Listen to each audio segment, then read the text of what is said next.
Good morning and welcome back to another video. I hope that everybody is doing well today. If you are new here, then hi, my name is Brittany and I'm a nurse practitioner. I am also the creator of the Brittany Holzbeck NP Review, which is the most comprehensive and definitely the most affordable nurse practitioner boards review on the market. It is tailored to the AANP and ANCC tests, and it is accredited through the AANP. And this means that nurses, nursing students, nurse practitioner students, even licensed nurse practitioners can actually go ahead and take the course if you would like to collect continuing education credits. If you complete the course, you get a little bit over 17 CEUs, which we all know we need these to maintain our licensure. So everybody can take it. Even if you're not going to take your boards exam, it's a great refresher and it's just a really great learning resource. So my entire course is available on Patreon. There are 4 different tiers available on my Patreon, so make sure that you read each one closely so you know what you're purchasing before doing so. Everything you need for that review course will be linked in the description box below if you want to go ahead and check it out. If you have any questions, let me know. So I thought it would be cool to take you along and just kind of show you a tour of the urgent care that I work at. I share an office with internal medicine. Anytime Monday through Friday, there's internal medicine there. And then on Saturdays and Sundays, they are there Saturday mornings, but predominantly it's just urgent care. Urgent care is open obviously 7 days a week, like 10 or 9 a.m. to 10 p.m. And then we also have specialists that come through as well, and they kind of rent out space there. So we have an allergist, a general surgeon, we have a GI doctor that sees patients there, I believe a cardiologist. There's a lot of also specialists that have space there as well. In the same office, we all share this same space. So that's just like kind of like a little background as far as like how the urgent care is run. I only work for the urgent care portion. But yeah, so why don't we take you along the urgent care, and I'll show you a little bit of all of the resources and everything that we have available to us while working in the urgent care. Alright, so I made it to work and I signed on to DocuTap, and as you can see, there's actually no one in the waiting room on this day. That is unheard of. Here you could kind of take a look. We have 2 files. Those are for our lab results. There's non-urgent callbacks and then urgent callbacks. The non-urgent callbacks are ones that we treated appropriately in the office. The urgent ones are going to be ones that need additional treatment, so we have to call those back first. I always kind of take a peek at those. I get situated at my desk. I open up the window because there's only one window in this office, and I'll be honest, I don't love the layout of this office. It's just not enough space for how big we are. But I mean, you make do with the space that you got, and I just need sunshine. So yeah, I always make sure to open up the window and get a little sunshine, and I gather all of my things. Of course, the stethoscope, water, life-saving granola bar. I'm such a dork. And then this book I've talked about a lot. I don't always use it now as much, but I definitely always still have it available. And then of course I'm always drinking my iced coffee. Alright, so in a minute here I'll just show you an example of a lab that we would call back on. So what we have here is a urine culture, and it shows us the antibiotics that are resistant or susceptible to treating the bacteria.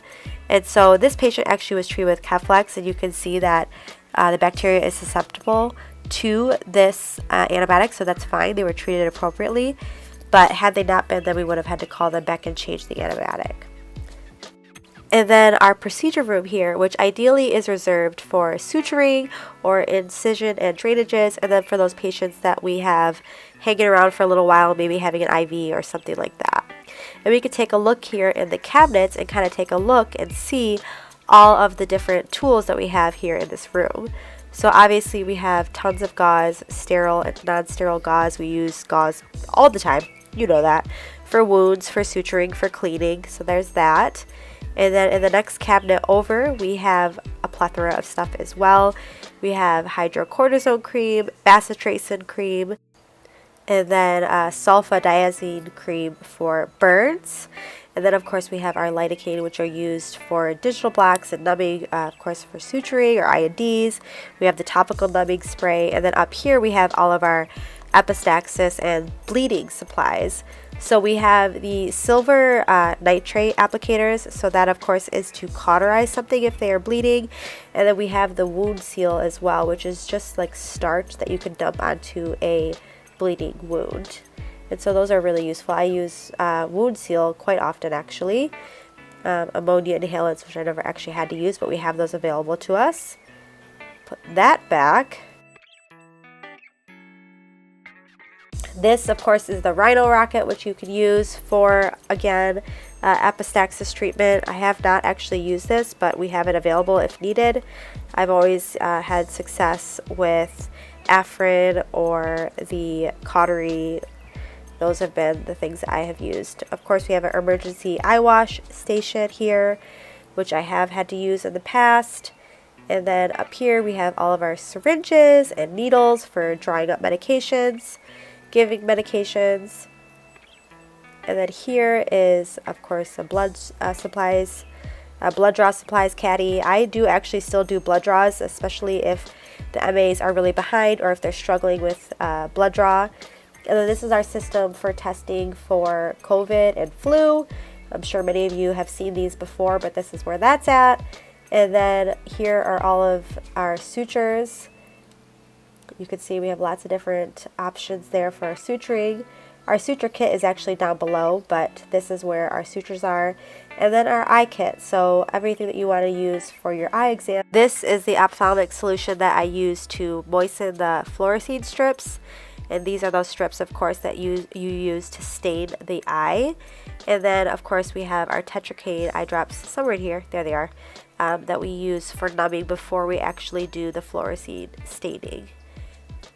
And then in a moment, I'll show you here our Woods lamp, which is, of course, like a black light. And that helps you to see when a corneal abrasion is present. So you numb the eye, you put the stain on the eye, and then you use the black light. And it will show you if there is an abrasion on the cornea because the dye will kind of congregate where that abrasion is. And so I do this quite often. Never knew how often people had cornea abrasions.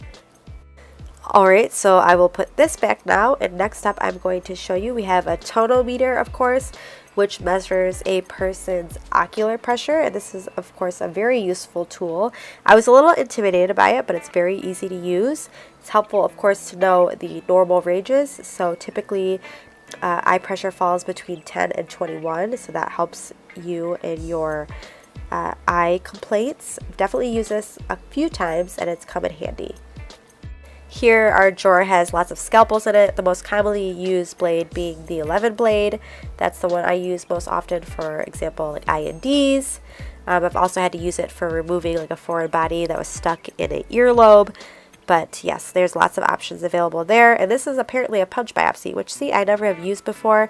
But like I said, we have general surgery here and they use that. But lots of stuff here available. And then this drawer was packed full, but we have suture removal kits and staple removal kits. So the suture removing, our nurses can do them, but the medical assistants can't, so I have to do those quite often. And then, of course, the staple removal kit as well, which is very, very easy to use. Lots of tools in here that I don't actually use. Again, the general surgery does. I do use the forceps sometimes, especially to remove foreign bodies, but otherwise I don't really touch anything in there. And then in this drawer we have the ear curettes, which of course you use to remove wax, so you can get a better look at the tympanic membrane. I have used them a couple times. Also, our MAs can do ear lavages, which is super helpful if they have, of course, like a cerumen impaction.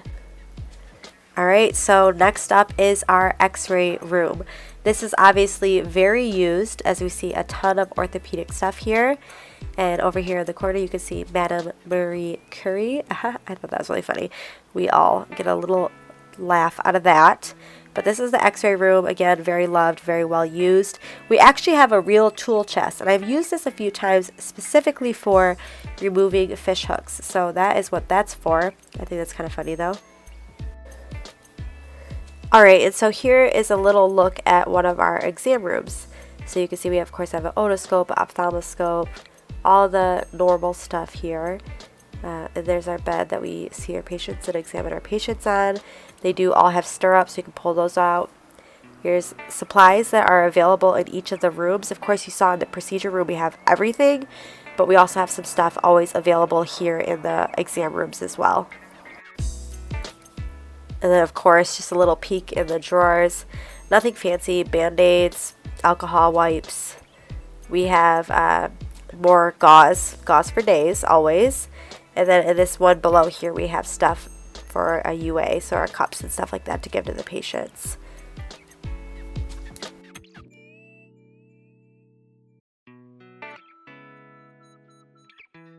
Alright, so finally we're back in the procedure room here, and all of these cabinets have so much stuff. So here is a lot of our ortho supplies. Of course, we have fiberglass for splinting. We use that diagram all the time to show the different splints.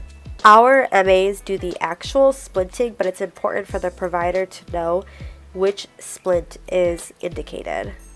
Ice packs, hot packs, ace wraps, all of that good stuff in there. And then down here in this cabinet we have some more lidocaine, but then over here we also have the skin staplers. So those are used, of course, mostly for like our head lacs, our scalp lacs, I should say. And then lots more ortho equipment. C-collars, walking boots, wrist splints, knee splints.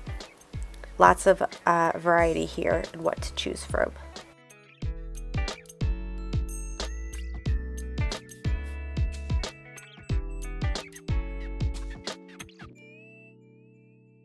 Down here in this bottom cabinet, we have a wide variety of post-op shoes and then air casts. We use air casts all the time, of course, for our patients with ankle sprains. And then in this final cabinet here on the top, we have everything for IVs. So our IV bags and our IV starter kits, all of that fun stuff. And then down below, we have all of our Foley equipment. So we do have Foley catheters, we can straight cath, and we do have leg bags in here as well.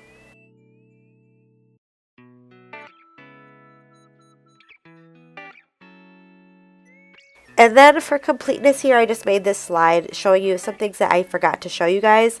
So we have a bladder scanner, ultrasound available, of course the ECG, and then we do have a defibrillator in case we ever need to use it. And then it'd be remiss if I didn't talk about all of the medications available. There's a lot. I tried to include everything that I could remember, though I don't know if I included everything. But of course we have acetaminophen, ibuprofen, lots of steroids, Zofran, Phenergan, Toradol, Benadryl, Zyrtec, epinephrine, albuterol, and epitropium for a duoneb. And then we do have some controlled substances on hand. And then of course we have skin glue and Dermabond available as well. All right, so I hope you got a little better idea of the urgent care that I work at and how it's run.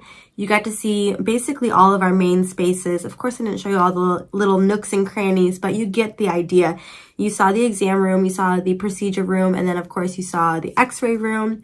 And we just have so many tools and resources at our disposal there at urgent care. So hopefully you learned a little bit of something and gave you a better idea of what to expect when working at urgent care. If you would like to see more videos like this, or if you have an idea for a video, then go ahead and leave it in the comments down below. And until next time, I wish you guys, of course, nothing but the best. Don't forget to learn something new every day. Don't forget to subscribe to the channel, like this video, and I will talk to you guys very soon. Thanks.